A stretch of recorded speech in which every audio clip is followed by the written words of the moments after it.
It's winter and it's cold, and everybody and their mother wants potatoes au gratin. So let's make some. I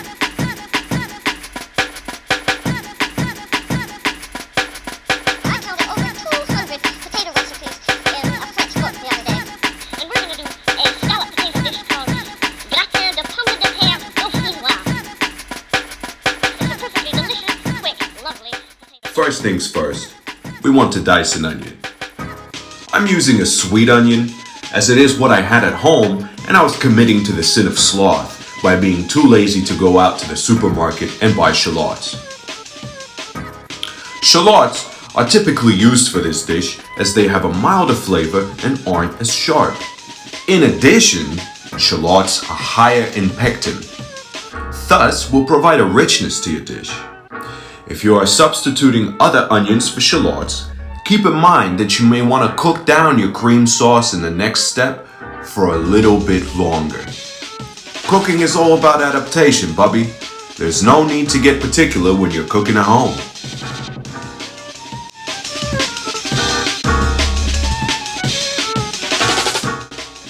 Here's a handy diagram in case you've never diced an onion before.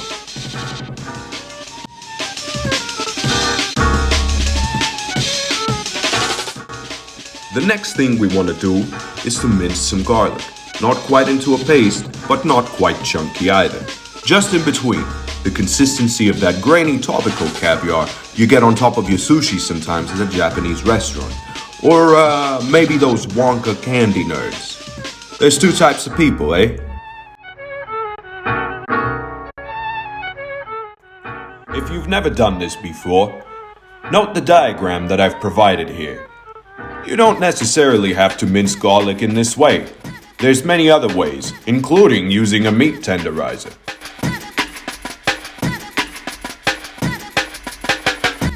Now that our mise en place is ready, we want to put our saucepan onto a low heat and start melting butter in it.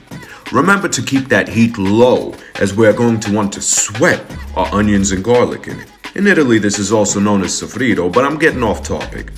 The reason we want to sweat instead of saute is to bring out an onion flavor without particularly drawing out too much sugar. We also do this for aesthetic purposes. We want a white sauce, not a brown sauce. Sauteed onions will change the color. Note here, we are aiming for a pale, translucent mix. Look at it. Remember it. Committed to memory. I'm just joking. Once the contents of your saucepan are nice and pale, we must add some thyme. A sprig of fresh thyme is of course preferable for this, but I don't have access to that right now, so I co-opted for the dried variety.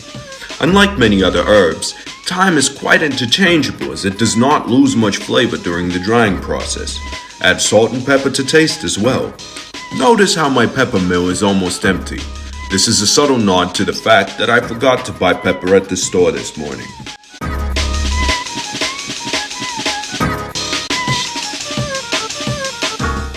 Now you want to add your cream and incorporate everything together thoroughly. Yet again, it is important that you keep your heat quite low, as you want to bring that sauce to barely a simmer. Boiling it will cause the cream to split, and you don't want that because it looks yucky. You want that sauce to come to the consistency of something like, household paint. Once you're done, leave it to cool and get to slicing some taters.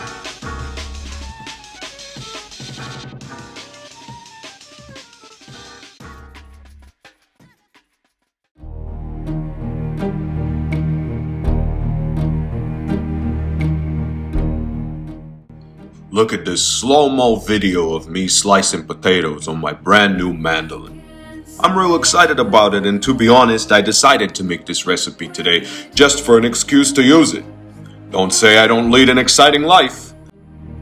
And who can say if your love grows as your heart shows only time?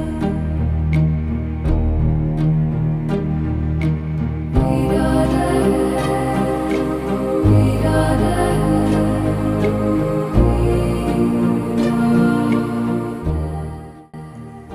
don't forget to also season your potatoes. Salt and pepper.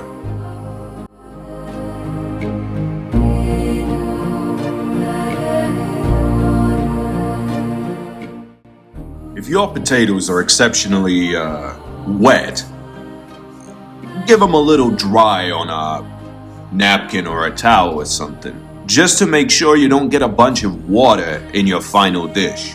You really don't want that. It's gross.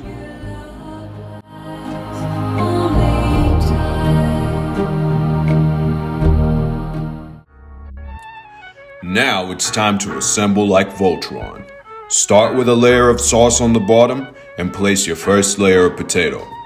Next, sprinkle it with some cheese. I'm using a mix of mozzarella, cheddar, and Gouda, but traditionally Gruyere is used. They didn't have that at the store today, unfortunately, and I really do like that cheese. Next, follow up with some more sauce and your next layer of potatoes, and so on and so forth. One piece of advice I will give anyone making this dish for the first time is to use less sauce than you think you need. Too much of that sauce will really ruin it, as it won't bake properly. In this video, I'm getting real close to using too much sauce, but honestly, this is fine. You may have to make this a few times before you get it really right.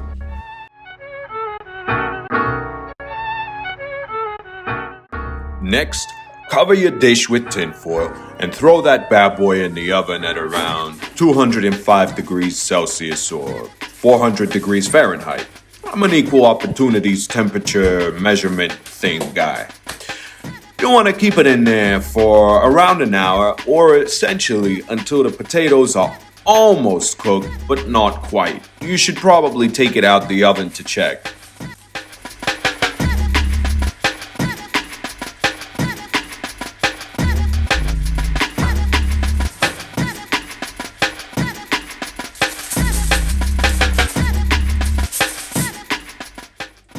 Here I poke them with a fork to see how cooked they are.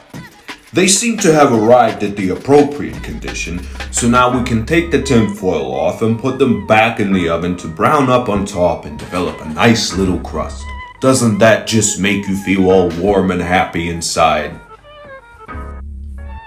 Once you feel like it's developed that aforementioned crust, it's time to take it out the oven. And good golly, Miss Molly, doesn't that just look lovely? Now don't get too excited and go sticking your grubby hands into it, greedily chewing on its boiling hot contents like a cat trying to chew dry food. Let it cool down a bit. It needs to set.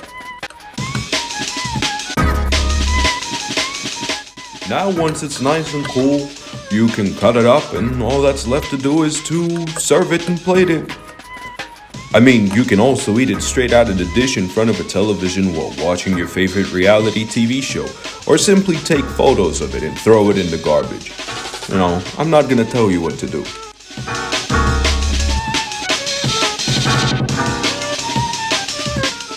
Come on, look at this. Pretty as a picture. With a side salad, it goes perfect. Wow!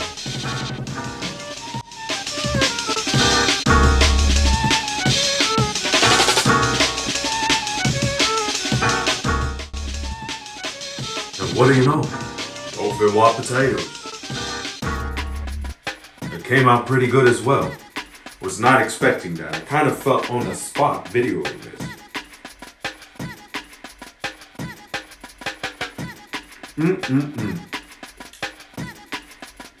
It's just right. I'd say this is an easy recipe, but it ain't. I'm just bad like that. I'm just joking.